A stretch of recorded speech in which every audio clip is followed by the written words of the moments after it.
Hey there, good evening, everybody. I want to welcome you all here to the Prog Monster. My name is Murph, and I am the host of this show.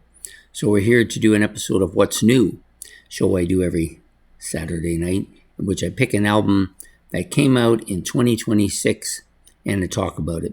So, these are all basically rock and roll albums. They could be metal, they could be hard rock, they could be pop, they could be all those kind of things. One thing they won't be is prog. I don't do prog or, what do they call it?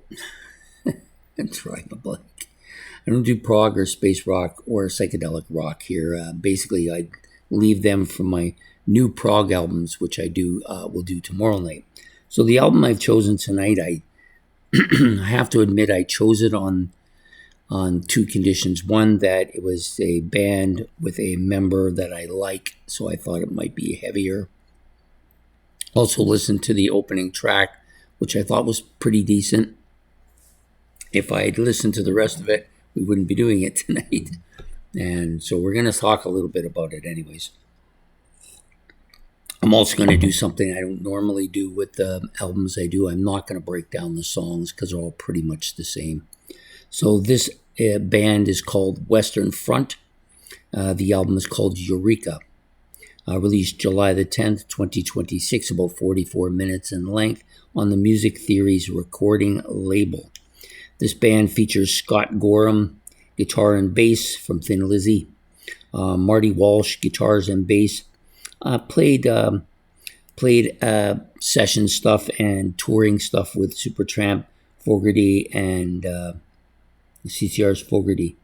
And also then you have Daryl Vertigoso on drums. He toured with Eddie Money, Stevie Nicks, and Van Morrison, amongst others. Richard Moon Callahan, vocals here. He also played some drums. Basically played drums with Rufus and Shaka Khan on their tours. You've got a session musician here in Derek Bergman on keyboards. And then there's a little bit of confusion. So one site has Dennis O'Donnell here credited as a production kind of guy. And the other site has Bob C. Bemberg as drums and percussion. And I don't see his name anywhere on the album, so we're not going to... we won't give credence to Bob Bemberg playing here. There are a total of 12 tracks. The front half of the album is decent enough. Back half is terrible. I had a hard time listening to any of the tracks. I didn't give any of them a pass. Well, let me see. Nope, no passes. The lowest mark I ever give is a 4. And I used to give 2s and 3s, but it doesn't really make much sense to do that. Anything below a 4, nobody's listening to anyways. So there are a couple tracks on here that are good, and I'll talk about them. And a couple of others that maybe not good, but better than the rest. And I'll talk a little bit about them. Overall, I found this album to be very poppy. At times, maybe a little power poppy, maybe a little heavier than that on a couple of occasions. The vocals very clear, clean, melodic, very poppy sounding, sappy at times. And the overall production is very clean. It's a very sterilized album, very commercially sterilized kind of power pop album. At times it has a little bit of a Foreigner feel to it, but not the good stuff. Okay, so yeah, I really was kind of disappointed. The first couple of tracks I thought, okay, these are not bad. And I thought it'll get better as it goes along, and it didn't. It went the other direction. So I'll do the first couple of tracks. The Law of the Jungle is the opening track. This one is a little bit beefy, but a clean sounding guitar riff. Vocals clean, clear in the mid-range sound. Very commercial sounding track, but not terribly bad. And some synthesizer keyboard up-tempo sounds. The next track is also kind of similar. Set Me Free. Kind of a little bit of a heavy melodic guitar riff with some synthesizer parts here. Poppy sounding vocals, clean, clear, and mid-range. This is going to be a standard if I was to do them all. Song has a foreigner feel to it. This was the one that kind of liked this one because of that. Solo was slow and melodic. I'll do one other track here, A Thousand Nights, which is the third track. Nice keyboard synthesizer, but very poppy opening. Opening is clear, clean, very poppy, high-end range.